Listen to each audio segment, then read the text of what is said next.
ओम श्री गणेशाय नमः। हरे कृष्णा। राधे राधे। मैं कुसुम सिंह छत्राणी आप सभी का अपने चैनल शिव शक्ति में हार्दिक स्वागत करती हूँ। आज मैं आप लोगों को शिव महापुराण के सप्तम वायव्य संहिता के तीसरे अध्याय की कथा सुनाने जा रही हूँ। नैमिष उपाख्यान ब्रह्मा जी बोले, जिसमें मन वाणी की गति नहीं और जिसे पाकर विद्वान भयभीत नहीं होता, तथा जो ब्रह्मा विष्णु रुद्र और इंद्र आदि के कर्ता आदि कारणों के ज्ञाता और नारायण हैं, जो संपूर्ण ऐश्वर्यों से संपन्न और सर्वेश्वर हैं, जो मुमुक्षुओं के ध्यान योग्य मन मंदिर में स्थित हैं, जिनका मैं पहला पुत्र हूँ, जिन्होंने मुझे ज्ञान दिया और मैंने प्रजापति पद को पाया। वही एक ही ईश्वर चारों ओर विस्तृत हैं। उसी महात्मा पुरुष से यह सारा ब्रह्मांड है, जो एक ही निष्क्रिय और सक्रिय भी हैं, जो एक ही बीज बहुधा महेश्वर है। जीवों से सब लोगों को पूर्ण कर ईश्वर उसका शासक है। वही भगवान रुद्र है, अन्य कोई नहीं, जो सर्वत्र समान स्थित है, तथा जो एक ही परम अव्यक्त है, वह एक महेश्वर देव ही है। उन शिव जी का ध्यान कर मनुष्य माया मोह से छूटकर मुक्त हो जाता है, जिसके समान तेज बिजली सूर्य चंद्रमा किसी में नहीं है, जिससे सारा जगत प्रकाशित है। सनातनी श्रुति है कि वह एक ही देवता महादेव जी हैं। उन्हीं से परम तत्व की प्राप्ति होती है, जिसका आदि अंत नहीं है, जो स्वतंत्र चराचर को अधीन किए हुए लक्ष्मीमान प्रकृति से परे और लक्ष्य लक्षण वर्जित हैं, जो सब में विराजमान काल प्रेरक सर्वोच्च और सारे जगत के स्वामी हैं, जो सब में बड़े और उनसे बड़ा कोई नहीं है, जो अनंतानंत जगत का पिंडरीकरण करने में पंडित और जो उदारता वीर्य गंभीरता और मधुरता के समुद्र है, जिनके सदृश कोई वस्तु नहीं। वस्तु तो उन्हें तौल ही नहीं सकता। यह तो राज राज स्थित है। वही इस जगत के चितेरा हैं, जो सर्वप्रथम जगत सृजन करते हैं, अंत काल में फिर इन्हीं में प्रलय हो जाता है। सारे भूत इन्हीं के वश में हैं और यही सर्वनियोजक हैं। बड़ी भक्ति से दिखाई पड़ते हैं, अन्यथा नहीं। इन्हीं रुद्र के लिए सारा व्रत दान और तप किया जाता है।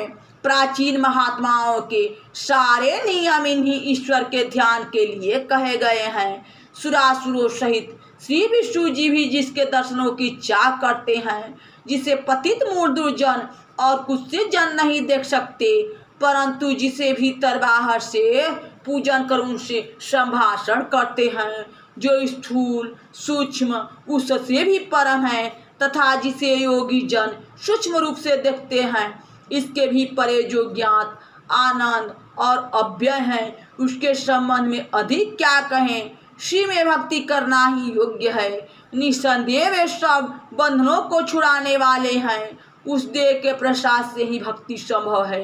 भक्ति से ही ईश्वर प्रसन्न होता है। जैसे बीज और बीज से अंकुर, ऐसे ही ईश्वर भक्ति प्रधान होती है।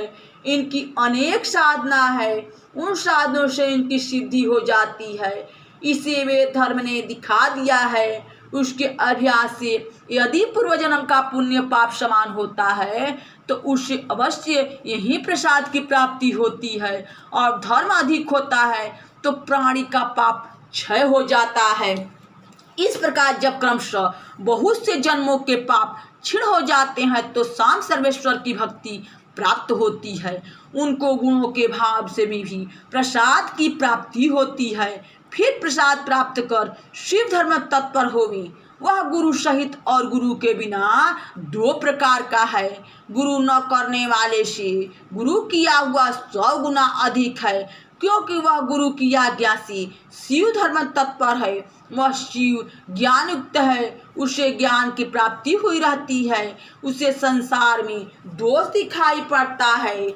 वह विषयों से विरक्त हो शिव प्रेम का साधक बन जाता है।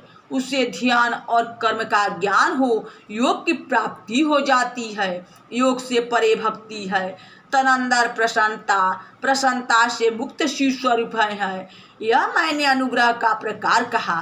पुरुष की जैसी योग्यता होती है उसे वैसा प्रसाद प्राप्त होता है।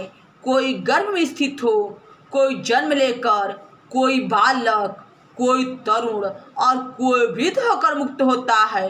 कोई तिर्यक योनि में जाकर, कोई नरक में, कोई पाप पुण्य के क्षीण होने पर उस पद को प्राप्त हो मुक्त होता है, और कोई क्षीण पद हो फिर पृथ्वी पर आकर मुक्त होता, और कोई स्वर्ग में जाकर फिर मुक्त होता है।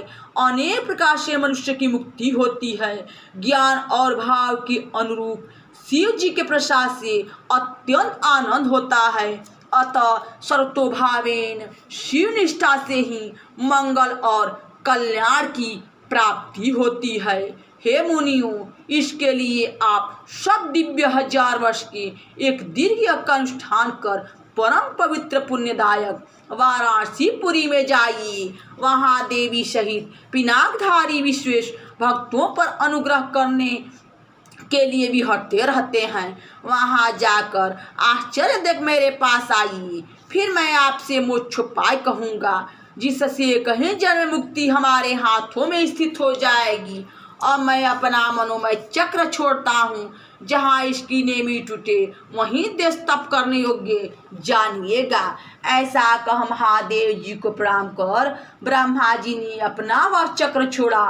तब वहाँ जो विप्र उपस्थित थे वे ब्रह्मा जी को प्रणाम कर उस चक्र के पीछे चले। वह नैमिषारण्य में आ टूटा। वहाँ अनेकों यक्ष, गंधर्व और विद्याधरों का वास था। उस समय पूर्व 18 दीपों का राजा था। वह विलासी हो उर्वशी के पास गया। उसने अज्ञानवश धर्म का अतिक्रमण किया, मुनियों की यज्ञशाला छीनी।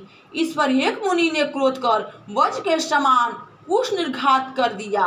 फिर तो सृष्टि रचने की इच्छा से ब्रह्मा जी ने आकर यहाँ यज्ञ किया, जिससे यह स्थान सर्वदा से मुनियों के तप योग्य और बहुत सुंदर हो गया।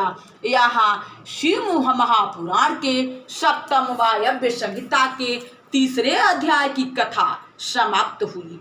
बोलो शंकर भगवान की जय, मैया भवानी की जय। हरे कृष्णा, राधे राधे।